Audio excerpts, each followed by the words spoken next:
Jai Hind and welcome everyone to the very special episode of Speak Podcast from Sunbeam School Ballia. आज का episode खास होने वाला है क्योंकि आज हमारे बीच हैं एक ऐसे मेहमान जो सुरों की सहायता से हमें एक नई दुनिया का अनुभव कराने वाले हैं। Under the prestigious banner of Speak Mackay, we are honored to have Dr. Rakesh Kumar, a renowned exponent of the Banaras Gharana and a professor at the Banaras Hindu University.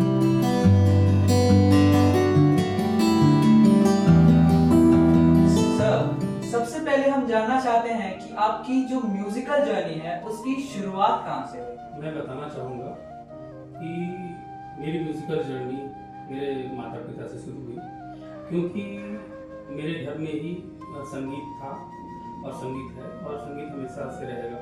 मेरे कई जनरेशन से संगीत की पद्धति चली आ रही है, जिसमें शहनाई बांसुरी मेन रहा है और उस पद्धति को निभाते हुए, क्योंकि मेरे फादर शहनाई और बांसुरी दोनों बहुत अच्छा बजाते हैं, पंडित जवाहरलाल जी, तो मैंने उससे संगीत की तालीम ली, बांसुरी की तालीम ली और उसको अपने जीवन में आत्मसात किया। और उसको सीखने के लिए मैं बचपन से ही खेल में बजाता था, फ्लूट बजाता था, क्योंकि मेरा जो जनरेशन है वो शहनाई का जनरेशन था, लेकिन मेरे फादर चाहते थे कि फ्लूट बजाए, तो मैंने फ्लूट को ही अपना हॉबी बनाया और फ्लूट में मेरा रुझान था। तो बचपन से ही पिताजी ने फ्लूट को ही सिखाया हमको और उसको सिखाने के लिए अच्छी तालीम और डिसिप्लिन और पंक्चुअलिटी, ये सब सारी चीज़ें उन्होंने बताया। सर, जैसा कि हम जानते हैं कि बांसुरी एक ऐसा इंस्ट्रूमेंट है जो न सिर्फ हमारे सुरों को बल्कि हमारे जो भाव हैं उनको भी एक माध्यम देता है। तो जो बांसुरी है उनका जो हिंदुस्तानी क्लासिकल म्यूजिक है उसमें क्या इम्पोर्टेंस है? बांसुरी जो है हमारा सबसे प्राचीन वाद्य है और बांसुरी जो है हमारे लोक संगीत में भी हमेशा से रहा है। जैसे कि लोक संगीत में, जैसे कि गांव देहात में जैसे संगीत बजता था, उसमें बांसुरी किसी न किसी रूप में रही है। पहले आप देखते होंगे कि कोई एक रेड़ का पेड़ आता था, उसके टहनी को तोड़कर उसको लोग बांसुरी बनाते थे।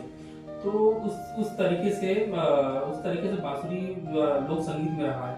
लोक संगीत से वो कब देसी संगीत में आ गया, शास्त्रीय संगीत में आ गया, अब वो पता ही नहीं चला।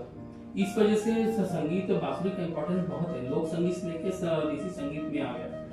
तो बांसुरी का जो इन्वेंशन है वो बहुत प्राचीन काल से रहा है और बांसुरी का पहले इन्वेंशन दिग्विजय बेग, एक फॉरेन के साइंटिस्ट थे, उन्होंने किया है। भालू के जान का जो रीढ़ की हड्डी होती है उसमें जो इवेंट क्रॉस किया, उसमें एक साउंड आया, उसके साउंड के थ्रू वो लगा कि यार ये बांसुरी हो सकता है। इस वजह से उन्होंने उसको बांसुरी का रूप दिया। एक तरफ से ब्लॉकेज था, लेकिन उसके जो होल्स थे उसके साउंड इंक्रीज हुआ। उससे ये प्रमाण मिलता है कि बांसुरी का इन्वेंशन बहुत प्राचीन है और बहुत पुराने टाइम से लोग इसको बजाते आ रहे हैं, चाहे आदिवासी हो, चाहे आज के जनरेशन में लोग बजा रहे हैं, चाहे गाँव देहात में भी लोग बजा रहे हैं। अब तो ये हर बच्चे लोग बजा रहे हैं और बांसुरी का इम्पोर्टेंस भगवान श्री कृष्ण से पता करता है। हर बच्चा, हर आदमी बांसुरी को देख रहा है, समझ रहा है और सुन रहा है कि बांसुरी कितनी अच्छी होगा।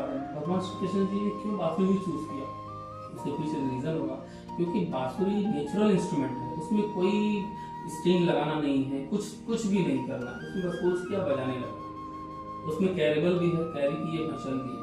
तो बांसुरी इसलिए लोगों को बहुत पसंद भी आता है और जो करता है। और बांसुरी का जो साउंड है बहुत ही सूदिंग साउंड है, आप उसको कहीं भी बिठा सकते, कहीं भी ले जाकर बजा सकते हैं। तो इसलिए बांसुरी हर आदमी के जीवन में बहुत इम्पोर्टेंस है और एक जो सीखता है उसके लिए तो बहुत बड़ा उसका महत्व है। सर, मूविंग फॉरवर्ड, सर कोई राग है जो आपका मन मोहित करता है और क्या आप उसका चंद हिस्सा हमें सुनाना चाहेंगे?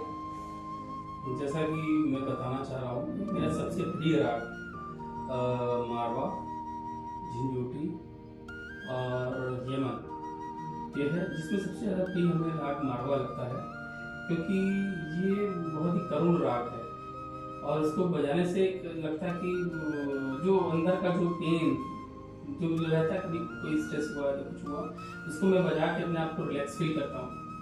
तो मैं थोड़ा सा राग मारवा का आलाप बजाने की कोशिश करूँगा।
के अंत में मैं आपसे पूछना चाहूंगा कि जो उभरता हुआ नव भारतवर्ष के जो युवा हैं, उनके लिए संस्कृति और सभ्यता के प्रति आप क्या सजेशन देना चाहेंगे?